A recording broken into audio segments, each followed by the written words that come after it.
Assalamualaikum sahabat Mantik Nawas dimanapun Anda berada. Bagaimana jadinya jika singgasana Khalifah dijual oleh seorang pria berjubah lusuh? Di masa pemerintahan Harun al-Rasyid, hanya satu orang yang berani bermain dengan logika dan membuat istana gempar.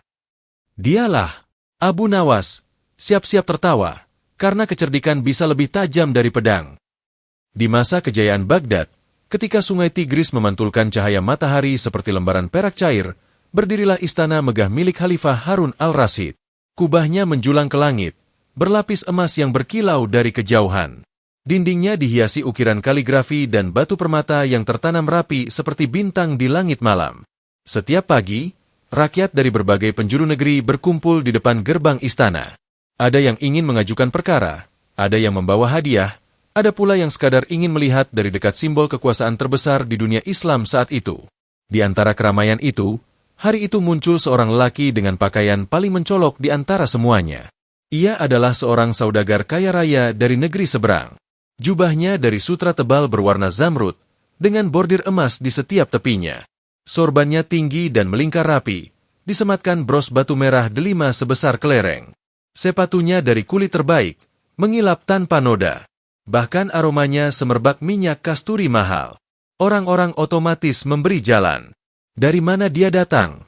Bisik seorang pedagang kurma. Lihat cincin di tangannya. Itu bukan emas biasa, sahut yang lain. Saudagar itu berjalan pelan, menikmati tatapan kagum orang-orang.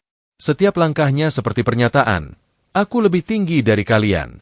Namun saat ia mengangkat wajahnya dan memandang istana, ada sesuatu yang berbeda di matanya. Bukan lagi kesombongan, melainkan keinginan. Ia terpaku pada aula utama yang terlihat dari celah gerbang. Di dalamnya, samar-samar tampak singgasana Khalifah yang terkenal itu, berlapis emas, bertatahkan batu permata, dan berdiri di atas panggung marmer putih. Itukah kursi kekuasaan terbesar di dunia? Gumamnya pelan. Di saat itulah, dari sisi gerbang, muncul seorang lelaki berjubah coklat lusuh. Sorbannya sedikit miring, ujung kainnya agak pudar warnanya. Wajahnya tenang, matanya tajam seperti elang yang mengamati mangsa. Dialah Abu Nawas. Abu Nawas memperhatikan saudagar itu tanpa terburu-buru. Ia melihat cara lelaki itu menatap singgasana. Bukan sekadar kagum, tapi ingin memiliki, walau hanya sebentar. Abu Nawas mendekat pelan. Wahai Tuan yang mulia, sapa Abu Nawas dengan nada sopan namun ringan, apakah Tuan sedang menimbang beratnya istana itu? Saudagar menoleh, sedikit terganggu karena lamunannya buyar. Ia memandang Abu Nawas dari ujung kepala hingga kaki, lalu tersenyum tipis meremehkan. Aku hanya mengagumi kebesaran Khalifah, jawabnya singkat. Ah, kata Abu Nawas sambil mengangguk-angguk, mengagumi dari luar memang menyenangkan. Tapi tentu lebih menggetarkan bila merasakan dari dekat. Saudagar itu menyipitkan mata. Maksudmu? Abu Nawas pura-pura terkejut kecil. Apakah Tuan belum pernah membayangkan bagaimana rasanya duduk di singgasana itu? Melihat dunia dari sudut pandang seorang Khalifah. Kalimat itu seperti anak panah yang tepat mengenai sasaran. Saudagar itu terdiam. Ia memang kaya. Gudangnya penuh rempah dan kain dari berbagai negeri. Kapalnya berlayar sampai jauh melintasi lautan. Para pedagang tunduk ketika ia lewat. Namun, ia bukan penguasa. Dan kekuasaan selalu memiliki daya tarik yang tak bisa dibeli begitu saja. Duduk di singgasana Khalifah, ulangnya pelan. Sekadar membayangkan saja sudah membuat jantung berdebar. Lanjut Abu Nawas santai. Saudagar tertawa kecil, mencoba menutupi rasa tertariknya. Itu mustahil. Singgasana itu bukan untuk orang seperti kita. Orang seperti kita. Abu Nawas tersenyum.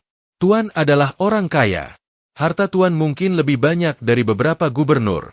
Mengapa merasa kecil? Saudagar itu mendongak sedikit. Ia suka mendengar itu. Abu Nawas melanjutkan dengan suara lebih pelan, hampir seperti rahasia. Kadang, yang memisahkan seseorang dari kemuliaan, hanyalah keberanian untuk mencoba. Saudagar itu kini benar-benar penasaran. Engkau ini siapa sebenarnya?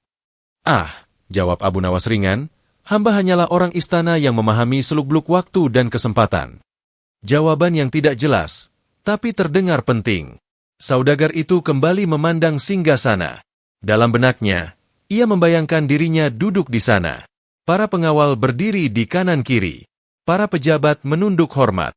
Semua mata memandangnya. Hanya beberapa detik saja, pikirnya. Apakah salah? Abu Nawas memperhatikan perubahan ekspresi itu dengan puas. Ia tahu betul, bukan harta yang membuat seseorang mudah diperdaya, melainkan ambisi. Wahai Tuan, kata Abu Nawas lembut, kadang-kadang dunia memberi kesempatan yang tak akan datang dua kali. Saudagar itu menelan ludah. Apakah kesempatan seperti itu ada? Abu Nawas tersenyum tipis. Bagi yang berani dan mampu membayar harga sebuah pengalaman. Angin pagi berhembus pelan melewati gerbang istana. Tirai aula bergerak sedikit, memperlihatkan kilau emas singgasana. Saudagar itu tak lagi melihat istana sebagai bangunan. Ia melihatnya sebagai tantangan. Dan Abu Nawas, dengan sorban miringnya, tahu bahwa hari itu ia telah menemukan sesuatu yang lebih berharga dari emas. Seorang lelaki kaya, yang terlalu kaya untuk berpikir jernih. Dan disinilah kisah itu benar-benar dimulai. Pagi itu belum sepenuhnya beranjak siang, tetapi benih keinginan sudah tumbuh subur di dada sang saudagar. Setelah percakapan singkatnya dengan Abu Nawas, ia tak lagi bisa mengalihkan pandangan dari singgasana di aula istana. Kilau emasnya seperti memanggil. Saudagar itu mencoba menenangkan diri. Ia berjalan menjauh dari gerbang. Namun setiap beberapa langkah ia berhenti dan menoleh kembali. Aku hanya ingin duduk sebentar, gumamnya. Bukan merebut kekuasaan, hanya merasakan bagaimana rasanya. Sementara itu, Abu Nawas berdiri santai di bawah bayangan pilar batu, seolah-olah tidak memikirkan apapun. Padahal di dalam kepalanya, ia sedang menyusun langkah dengan sangat rapi. Tak lama, saudagar itu kembali mendekat. Wahai orang istana, katanya pelan, berusaha menjaga wibawa. Engkau tadi mengatakan tentang kesempatan. Abu Nawas menoleh dengan wajah polos. Kesempatan? Oh, yang itu. Jangan berpura-pura lupa. Saudagar mulai gelisah. Katakan dengan jelas. Apa maksudmu? Abu Nawas melihat sekeliling, memastikan tak ada yang terlalu memperhatikan mereka. Lalu ia mendekat sedikit dan berbisik. Setiap pagi, sebelum Khalifah Harun al-Rasyid memasuki aula, singgasana itu kosong beberapa saat. Saudagar menahan napas. Beberapa saat, ulangnya. Ya, saat pengawal berganti posisi, saat para pejabat belum lengkap, singgasana itu berdiri tanpa tuan, meski hanya sesaat. Saudagar menatap tajam. Dan menurutmu, aku bisa? Duduk. Hanya duduk. Sebentar saja. Jantung saudagar itu berdegup keras. Telinganya terasa panas. Ia tahu ini berbahaya. Namun semakin terasa berbahaya, semakin besar godaannya. Bagaimana jika aku tertangkap? Tanyanya. Abu Nawas mengangkat bahu. Siapa yang akan menangkapmu jika kau bangkit sebelum Khalifah datang? Duduklah sebentar, lalu berdirilah seperti tamu lainnya. Saudagar terdiam. Ia mencoba menghitung risiko dalam pikirannya. Ia punya koneksi. Ia punya kekayaan. Bahkan jika terjadi sesuatu, ia yakin bisa membayar denda. Namun yang membuatnya ragu bukanlah hukuman, melainkan harga. Apa yang kau minta sebagai imbalan? Tanyanya akhirnya. Abu Nawas pura-pura berpikir lama. Ia mengusap janggutnya, memandang langit, lalu memandang singgasana. Itu bukan kursi biasa, katanya pelan. Itu lambang kekuasaan seluruh negeri. Duduk di sana, walau hanya satu tarikan napas, berarti merasakan puncak dunia. Saudagar menelan ludah. 1000 dinar emas. Angin seakan berhenti. 1000, ulang saudagar. Bagi rakyat biasa, itu jumlah yang mustahil dikumpulkan seumur hidup. Namun bagi saudagar ini, jumlah itu setara keuntungan satu perjalanan dagang besar. Tetap saja, angka itu membuatnya berpikir. Engkau terlalu mahal, katanya mencoba menawar. Abu Nawas tersenyum tipis. Kalau terlalu mahal, berarti tuan belum benar-benar ingin duduk di sana. Ucapan itu seperti cambuk. Saudagar tersentak. Harga dirinya terusik. Aku mampu membayar lebih dari itu, serunya tanpa sadar. Beberapa orang menoleh. Abu Nawas segera memberi isyarat agar ia merendahkan suara. Tenanglah, tuan. Hamba hanya menawarkan kesempatan, bukan memaksa. Saudagar itu menarik napas panjang. Dalam benaknya, ia membayangkan momen itu. Dirinya duduk di singgasana emas, meski hanya beberapa detik. Ia bisa menceritakannya kepada rekan-rekannya di negeri asal. Ia bisa berkata, "Aku pernah duduk di kursi khalifah." Dan tak seorang pun bisa membuktikan sebaliknya. "Aku setuju," katanya akhirnya. Abu Nawas tidak langsung tersenyum. Ia justru menatap saudagar itu dalam-dalam. Keputusan yang besar harus ditebus dengan keberanian yang besar pula. Saudagar membuka kantong kulit tebal yang dibawanya. Dari dalamnya, ia mengeluarkan sekantong kecil berisi dinar emas. Saat kantong itu berpindah tangan, terdengar bunyi gemerincing berat yang begitu memuaskan. Abu Nawas menimbangnya di tangan. 1000 dinar, katanya pelan. Saudagar mengangguk. "Katakan apa yang harus kulakukan." Abu Nawas menjelaskan dengan suara rendah dan teratur. "Besok pagi, datanglah lebih awal. Masuklah bersama rombongan tamu. Saat aula masih setengah kosong, berjalanlah dengan percaya diri. Duduklah tanpa ragu. Hitung sampai 5 dalam hati. Lalu bangkit dan berdirilah di samping, seolah-olah engkau hanya sedang mengagumi ukirannya." Saudagar itu menghafal setiap kata. "Dan engkau?" tanyanya. "Aku." Abu Nawas tersenyum santai. "Aku akan berada di sana, mengawasi agar semuanya berjalan sesuai rencana." Jawaban yang menenangkan, meski tidak sepenuhnya jelas. Saudagar itu akhirnya pergi dengan langkah cepat, dadanya berdebar antara takut dan bangga. Ia merasa telah membeli sesuatu yang tak bisa dibeli orang lain. Pengalaman menjadi penguasa, walau hanya sesaat. Sementara itu, Abu Nawas memandang kantong emas di tangannya. Ia tidak langsung pergi. Ia berdiri memandangi istana, lalu tersenyum kecil. "Manusia," gumamnya pelan, "kadang tak membeli barang, melainkan membeli bayangan tentang dirinya sendiri." Ia tahu apa yang akan terjadi esok hari. Ia tahu risiko yang mungkin muncul. Namun ia juga tahu satu hal tentang Khalifah Harun al-Rasyid. Sang Khalifah lebih mencintai kecerdikan daripada kemarahan. Dan esok pagi, aula istana tidak hanya akan menyaksikan seorang saudagar duduk di singgasana. Ia akan menyaksikan bagaimana harga diri, ambisi, dan emas bertemu dalam satu panggung yang sama. Bab ini pun berakhir dengan malam yang turun perlahan di Baghdad. Di satu sisi kota, seorang saudagar sulit tidur karena membayangkan kejayaannya esok hari. Di sisi lain, seorang lelaki berjubah lusuh tidur nyenyak, karena ia tahu permainan baru saja dimulai. Fajar menyingsing di kota Baghdad dengan warna jingga keemasan. Udara pagi masih sejuk ketika gerbang istana mulai dibuka perlahan. Para pengawal berdiri tegap, tombak mereka berkilau terkena cahaya matahari yang baru muncul. Hari itu tampak seperti hari biasa. Namun bagi seorang saudagar kaya raya dari negeri seberang, pagi itu adalah hari yang menentukan harga dirinya. Ia sudah bangun sejak sebelum subuh. Tidurnya semalam tidak pernah benar-benar lelap. Setiap kali memejamkan mata, ia melihat dirinya duduk di atas singgasana emas milik Khalifah Harun al-Rasyid. Kadang dalam bayangannya ia tampak agung dan disanjung. Kadang ia melihat pengawal menyeretnya keluar. Namun ambisinya lebih kuat dari rasa takutnya. Ia mengenakan pakaian terbaiknya hari itu, jubah sutra biru tua dengan sabuk emas yang berkilau. Ia ingin terlihat pantas. Jika ia hendak duduk di kursi kekuasaan, walau hanya sebentar, ia harus tampak seperti orang yang layak mendudukinya. Sementara itu, di sudut lain halaman istana, berdirilah Abu Nawas dengan jubah lusuhnya yang biasa. Ia tampak santai, bahkan seperti orang yang tak memiliki urusan apapun. Namun kedua matanya tajam mengamati setiap gerakan. Ketika melihat saudagar itu datang, Abu Nawas hanya mengangguk kecil, isyarat bahwa semua berjalan sesuai rencana. Aula istana pagi itu belum sepenuhnya ramai. Para pejabat belum lengkap. Beberapa pelayan masih mengatur karpet. Pengawal berganti giliran dengan langkah teratur. Dan di tengah aula, di atas panggung marmer putih, berdiri singgasana itu. Megah, diam, mengintimidasi. Saudagar itu menelan ludah. "Inilah saatnya," bisiknya dalam hati.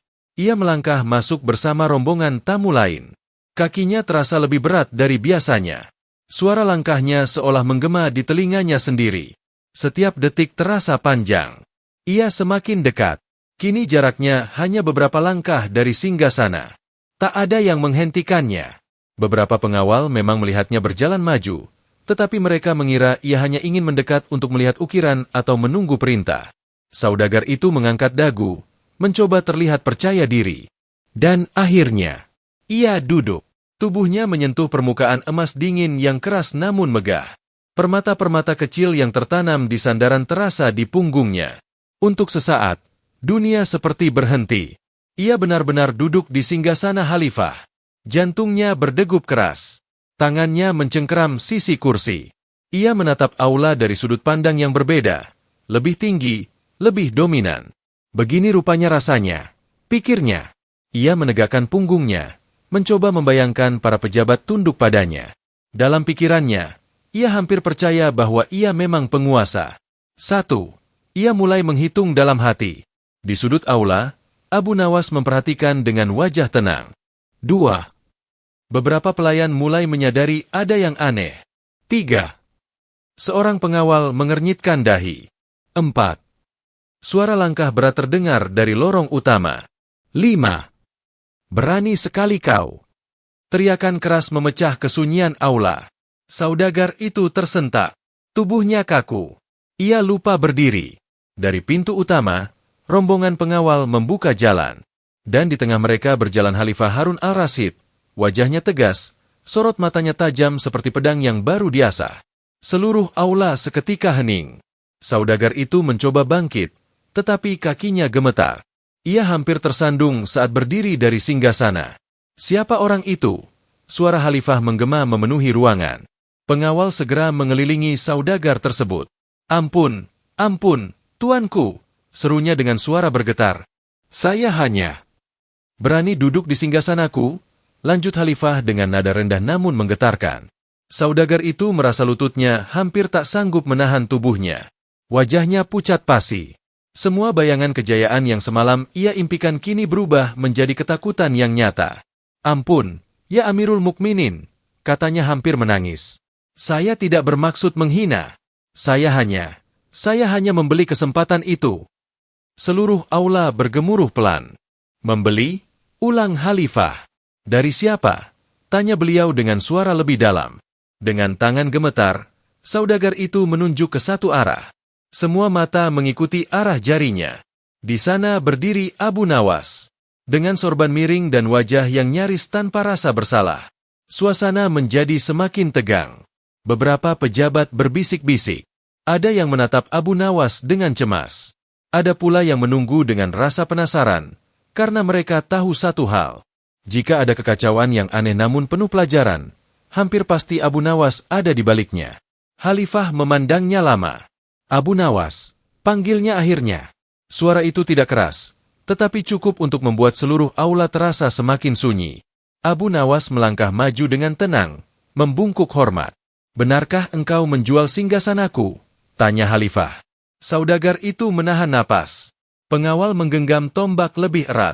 Dan di tengah ketegangan itu, Abu Nawas mengangkat wajahnya dengan senyum tipis yang hampir tak terlihat. Benar, tuanku. Jawaban itu membuat aula seakan membeku. Saudagar itu hampir pingsan mendengarnya. Ia berharap Abu Nawas akan menyangkal atau mencari alasan. Namun lelaki berjubah lusuh itu justru mengaku dengan tenang. Kini semua mata tertuju pada Khalifah. Akankah kemarahan meledak? Akankah hukuman berat dijatuhkan? Ataukah akan terjadi sesuatu yang tak terduga? Di atas panggung marmer putih itu, di hadapan singgasana yang baru saja diduduki orang asing, permainan akal dan keberanian baru saja memasuki babak paling berbahaya. Dan Abu Nawas, seperti biasa, berdiri tepat di tengah badai yang ia ciptakan sendiri. Aula istana terasa lebih luas dari biasanya, namun juga lebih menyesakan. Semua orang berdiri dalam diam. Tak seorang pun berani menarik napas terlalu keras. Di tengah ruangan, sang saudagar kaya raya gemetar dengan wajah pucat. Sementara tak jauh darinya, berdiri dengan tenang seorang lelaki berjubah lusuh, Abu Nawas. Di atas panggung marmer, Khalifah Harun al-Rasyid menatap keduanya dengan sorot mata tajam. Wajah beliau tidak menunjukkan kemarahan yang meledak-ledak, namun justru ketenangan itulah yang membuat suasana semakin menakutkan. Abu Nawas, suara Khalifah terdengar berat namun terkendali, engkau mengaku telah menjual singgasanaku. Abu Nawas membungkuk hormat. Benar, tuanku. Bisik-bisik kecil terdengar di antara para pejabat. Beberapa menggelengkan kepala, yakin kali ini Abu Nawas telah melangkah terlalu jauh. Khalifah menuruni satu anak tangga dari panggung. Dengan berani engkau memperjualbelikan lambang kekuasaan negeri ini. Abu Nawas mengangkat wajahnya perlahan.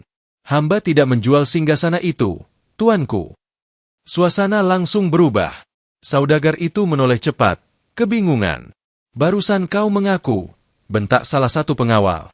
Abu Nawas tetap tenang. Hamba menjual kesempatan duduk, bukan singgasananya. Khalifah mengangkat alisnya sedikit. Jelaskan.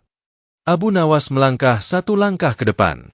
Wahai Amirul Mukminin, singgasana itu tetap berada di tempatnya. Tidak berpindah. Tidak rusak. Tidak hilang. Hamba tidak memindahkannya. Tidak pula memberikannya kepada orang lain. Ia menoleh ke arah saudagar. Hamba hanya berkata bahwa sebelum tuanku memasuki aula, singgasana itu kosong untuk sesaat. Dan siapapun yang duduk sebelum tuanku datang, tetap tidak menjadi pemiliknya. Beberapa pejabat mulai saling pandang. Khalifah menyilangkan tangan di dada.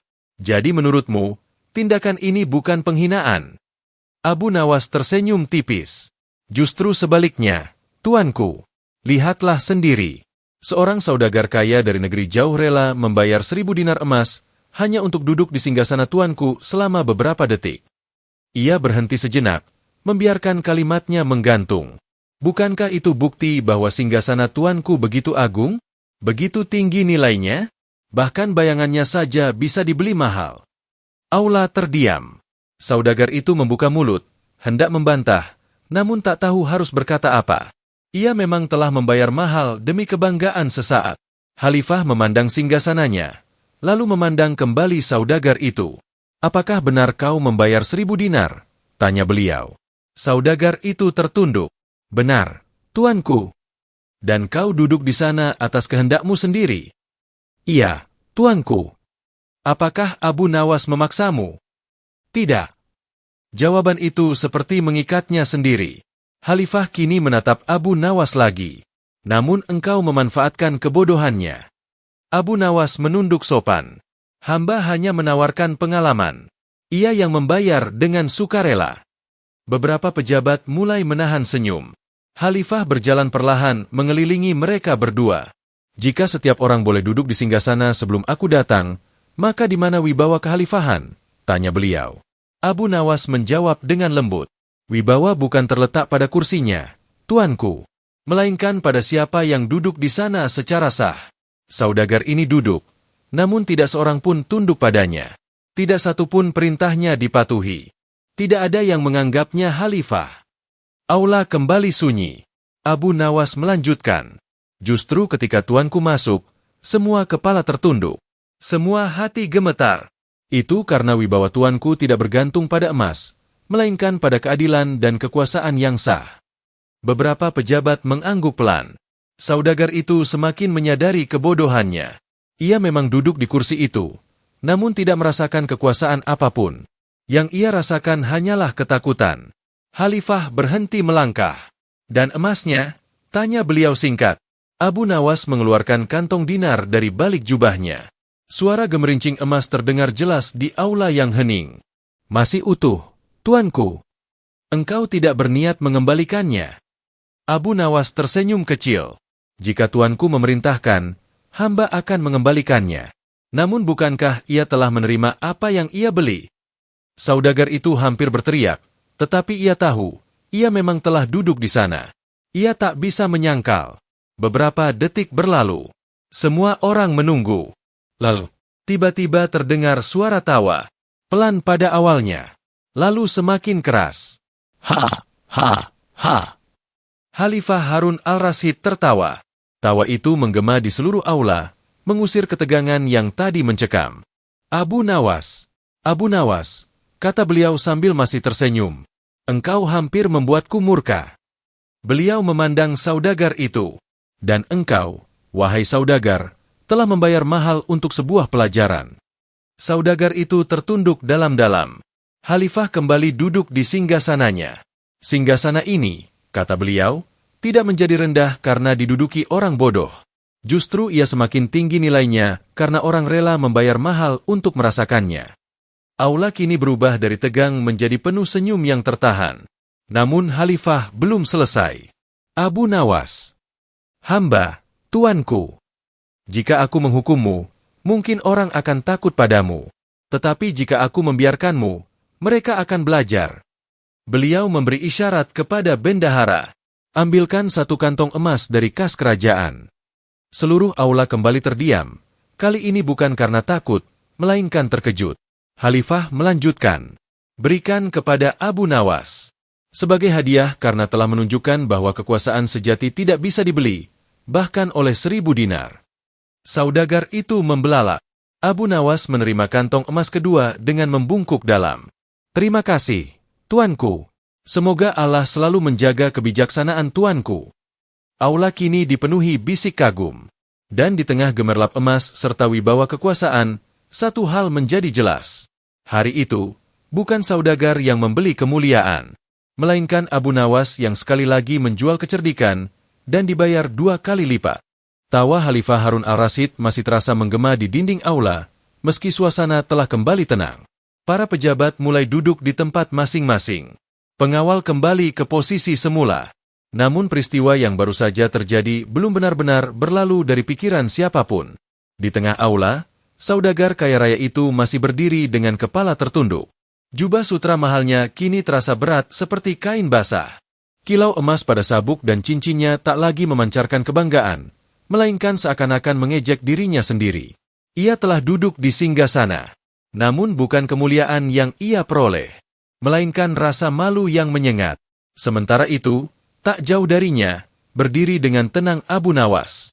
Di tangannya kini ada 2 kantong emas, 1 dari saudagar, 1 dari Khalifah. Namun wajahnya tidak menunjukkan keserakahan ataupun kemenangan yang berlebihan. Ia hanya tersenyum kecil, seolah-olah semua ini hanyalah bagian dari permainan akal yang biasa. Khalifah memberi isyarat agar sidang pagi dilanjutkan. Namun sebelum benar-benar memulai urusan negara, beliau kembali menatap saudagar itu. Wahai saudagar, panggil beliau dengan suara lebih lembut dari sebelumnya. Saudagar itu berlutut cepat. Hamba bersalah, tuanku. Engkau tidak mencuri. Engkau tidak memberontak. Engkau hanya terlalu ingin merasakan sesuatu yang bukan milikmu. Saudagar itu menelan ludah. Kata-kata itu terasa lebih menusuk daripada hukuman. Kekayaanmu besar, lanjut Khalifah. Namun hari ini engkau belajar bahwa tidak semua hal bisa dibeli dengan emas. Saudagar itu mengangguk pelan. Benar, tuanku. Hamba telah tertipu oleh keinginan sendiri. Abu Nawas menyahut dengan tenang. Bukan tertipu, tuan saudagar. Engkau hanya membayar harga rasa penasaran. Beberapa pejabat tersenyum tipis. Saudagar itu menoleh pada Abu Nawas. Untuk pertama kalinya, tatapannya bukan meremehkan, melainkan campuran antara kesal dan kagum. Engkau licik, katanya pelan. Abu Nawas mengangkat bahu ringan. Hamba hanya menjual apa yang tuan inginkan. Khalifah tersenyum mendengar itu. Bangkitlah, perintah beliau kepada saudagar. Saudagar itu berdiri perlahan. Wajahnya masih memerah karena malu. Aku tidak akan menghukummu, kata Khalifah. Namun aku ingin engkau tinggal beberapa hari di Baghdad. Saksikan bagaimana pemerintahan berjalan. Lihatlah bahwa duduk di singgasana bukan sekadar soal tinggi rendah tempat duduk. Saudagar itu terkejut. Ia menyangka akan diusir atau didenda. Terima kasih atas kemurahan hati tuanku. Khalifah mengangguk singkat, lalu memulai sidang. Namun kabar tentang peristiwa itu telah lebih dahulu menyebar ke seluruh penjuru istana. Para pelayan membisikkan cerita itu di lorong-lorong. Para pengawal menceritakannya saat berganti jaga. Bahkan sebelum matahari mencapai puncaknya, pasar Baghdad sudah ramai dengan kabar. Ada saudagar kaya yang membeli singgasana Khalifah. Bukan membeli singgasananya, tapi membayar untuk duduk sebentar. Dan Abu Nawas mendapat 2 kantong emas. Nama Abu Nawas kembali menjadi buah bibir. Di sudut pasar, beberapa pedagang tertawa mendengar cerita itu. Ada yang menggelengkan kepala, ada pula yang berkata, itulah kalau kaya tapi tak cukup bijak. Sore harinya, saudagar itu berjalan menyusuri kota dengan kepala tertunduk. Ia merasakan tatapan orang-orang, meski sebagian mungkin tidak benar-benar mengenalnya. Dalam pikirannya, kejadian pagi itu terus terulang.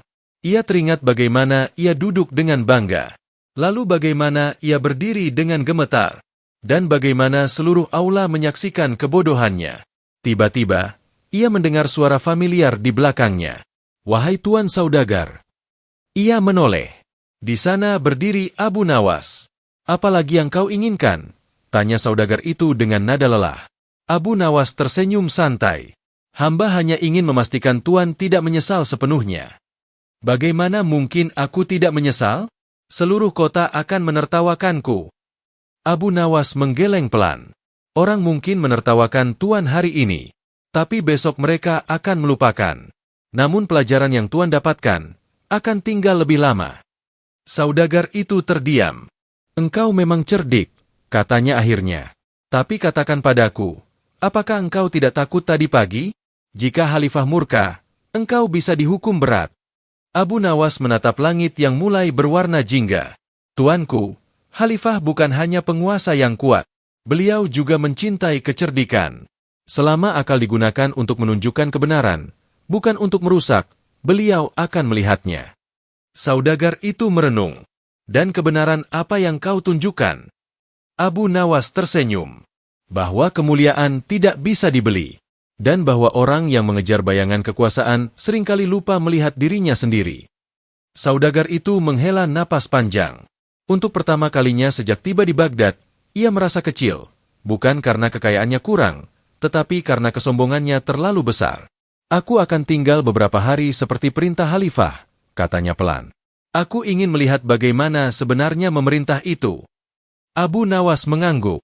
"Itu keputusan yang lebih berharga daripada 1000 dinar." Matahari perlahan tenggelam di balik kubah-kubah istana. Cahaya keemasan menyelimuti Baghdad, membuat kota itu tampak seperti lautan cahaya. Di istana, Khalifah duduk di singgasananya, memikirkan kejadian hari itu. Senyum tipis terukir di wajahnya. "Abu Nawas," gumam beliau pelan, "engkau memang sulit ditebak." Dan di sudut kota, Abu Nawas berjalan ringan dengan 2 kantong emas di tangannya. Namun yang lebih berat dari emas itu bukanlah kantongnya, melainkan nama yang semakin besar di seluruh negeri. Hari itu, seorang saudagar belajar tentang batas kekayaan. Dan Baghdad kembali diingatkan bahwa di balik jubah lusuh seorang lelaki sederhana, tersembunyi akal yang lebih tajam dari pedang manapun. Kisah belum sepenuhnya berakhir. Karena emas bisa habis. Namun pelajaran akan terus hidup. Beberapa hari setelah peristiwa itu, suasana istana kembali seperti biasa. Para pejabat sibuk dengan urusan negara.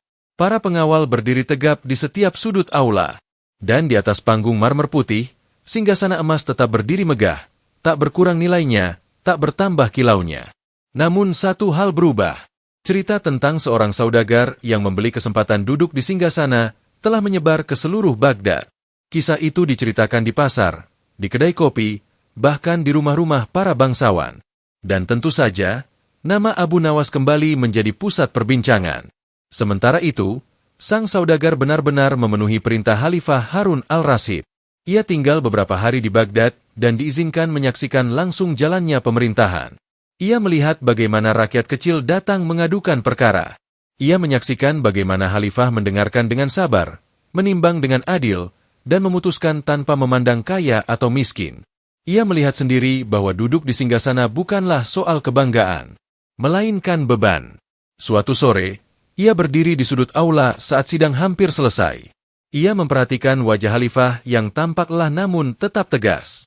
Dalam hati ia bergumam, "Aku hanya duduk beberapa detik dan hampir kehilangan keberanian. Bagaimana mungkin seseorang memikul tanggung jawab sebesar ini setiap hari?"